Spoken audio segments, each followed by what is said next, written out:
And so both those ladies are joining me now to weigh in. She's a national security expert, and as I said, the founder, chair for ACT America. Let's welcome back to the program, Brigitte Gabriel. Also, the daughter of the hostage, her father, who was kidnapped and killed by the Ayatollahs. And she's a spokesperson for the Kingdom of Assembly in Iran, Gabriel Sharmahd. Ladies, thank you so much. Brigitte, I know you've been talking about this for decades, but I want to begin with Giselle after what happened to her father and just get her first reaction on this program when she saw those missiles raining down over the weekend and then the news breaking yesterday that this human piece of excrement and the other Ayatollahs have been wiped off the face of the earth. Go ahead, dear.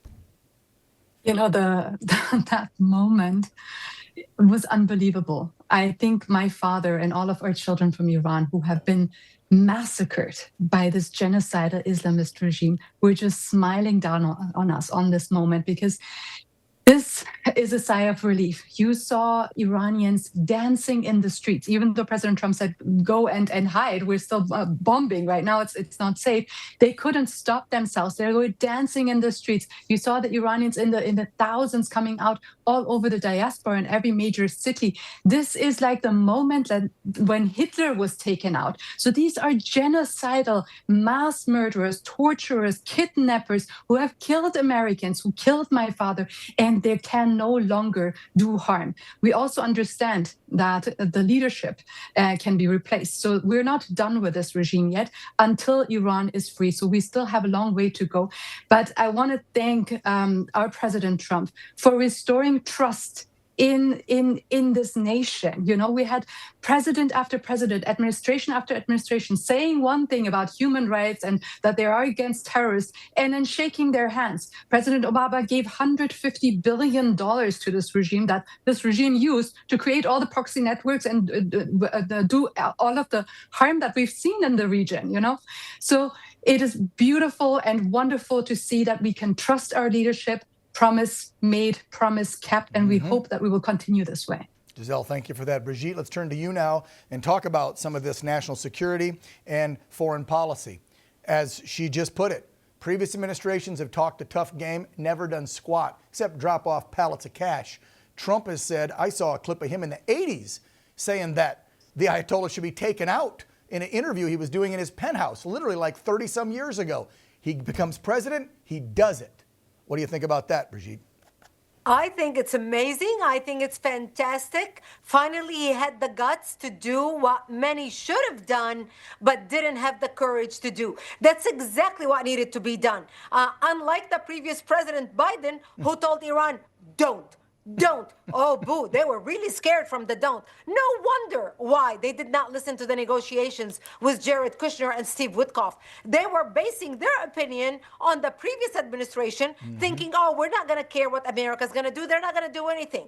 Well, this time they miscalculated because they crossed President Trump and he gave them every opportunity to listen, to retract, to change their ways. And he did, and they did not. And finally, we struck them. And it's a good thing that we struck them, because finally, America, who was looked at as a paper tiger for the last 20, 30 years across the Middle East, is now finally coming back as the superpower of the world, with a leader who follows through on his promises, like Giselle said, and delivers to the people freedom, security. It's not going to be easy. Freedom is never easy. Right. People have to pay the price for freedom. Like the Iranians, almost 50,000 people gave up their life to get to this point, so America can take action, so Israel can take action. And we are taking action not only to deliver freedom to them, but to ensure our safety, our security, and the security of our children and their children. Giselle, back to you. I don't think the Americans on the left and the right that are protesting these strikes, I'm not calling it a war, it's not a war. The president confirms and guarantees this will not be some long drawn out war. This is cut off all the heads of the snake, let the people take over. We're not going to go in and do regime change. We're going to let them take care of it, the people. But I'd like you to remind those folks in the cheap seats, left and right, Democrat and Republican, who are complaining about these strikes and saying it's none of our business, we shouldn't be there, but also then want to say, like Brigitte just said, oh, defend women's rights, and talk about the atrocities that have happened over the last 40 plus years under this regime. Because I saw something online that said Khomeini would actually order all female virgin prisoners to be raped before they were shot, hung, or killed because he wanted them to go to hell. Think about that, folks, what I just said, but just tell my viewers some of the atrocities they've committed over the decades. This is the hardest part because it hits too close to home. Just look at my father, who was kidnapped from outside of Iran, taken there, tortured, his medication withdrawn. He had Parkinson's, his teeth being punched out, then murdered. And even after death, they cut out his tongue, they cut out his heart. So this is a bunch of savages who kill children. You know how many 215 children have been killed since January by this regime. 1,077,000 child brides. That means they look at children as sexual objects, have been married off during this time. So many children, schoolgirls have been poisoned. I think 1,200 schoolgirls have been poisoned during the Women Life Freedom Uprising, systematically poisoned. There is rape of children. Men, by the way, too, are being raped in prison. So the atrocities, you can't even fathom what these people are doing. So no, we're going up against absolute brutal evil, but we have a population that is just like the Americans, truthful, valuable, freedom-loving people. I mean, like, remind our viewers or your viewers of where our founding fathers, Thomas Jefferson, was reading books about Cyrus the Great, you know, who was the founder of the Iranian empires, who created the first charter of human rights. That's where Iran was. That's where the Middle East was. That's where civilization was coming from. And within a generation, they destroyed the Middle East. So don't think we're doing this over here for somebody on the other side of the world. We're doing it for self-preservation because these same Islamists are here in the country. These same Islamists try to kill us here. Thank you. Thank you, Giselle. That's what when I start seeing American Christians teaming up with the Muslims to trash talk Jews and America for this strike, that strike, whatever we're doing in the Middle East, it disgusts the hell out of me, because I don't think they understand the threat that we're facing. Have they forgotten what happened 25 years ago in New York City and the Pentagon? Do they forget that these people chant death to America all the time? This one to you, Brigitte, there's a warning that was just put out. I think we have a graphic we can throw up there from our State Department, warning all Americans in other nations, but also even a warning back here on the homeland. We have got to have our heads on a swivel, Brigitte, and watch out, because there could be sleeper cells or there could be a bunch of lone wolves. Here's those steps you should be taking. If you have family living in the Middle East or you're traveling over there, follow those steps. This is on the State Department's website, and I believe DHS and maybe even the White House. But this was put out earlier today by the White House, wanting us to broadcast it to everyone. Brigitte, just talk about that. You're the national security expert. Well, we are concerned about homegrown terrorists. And look, all it takes is one, like the guy in Austin. I mean, we don't need an army. It's not going to be an attack like 9/11 style attack. We're not going to see that again. But it's going to be people like the guy who committed the attack on innocent civilians this past weekend, wearing a shirt of Allah, the Iranian flag underneath his sweatshirt, believing that he's going to kill infidels and he's going to be martyred, that he's going to go up to heaven and get 72 virgins in heaven by Allah. This is what we are worried about. And this is why our government always tells us, if you see something, say something. Better prepared than scared. Better safe than sorry.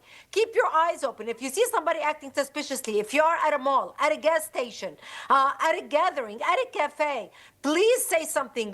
Bring it to the attention of a local police officer nearby. Call the police nearby.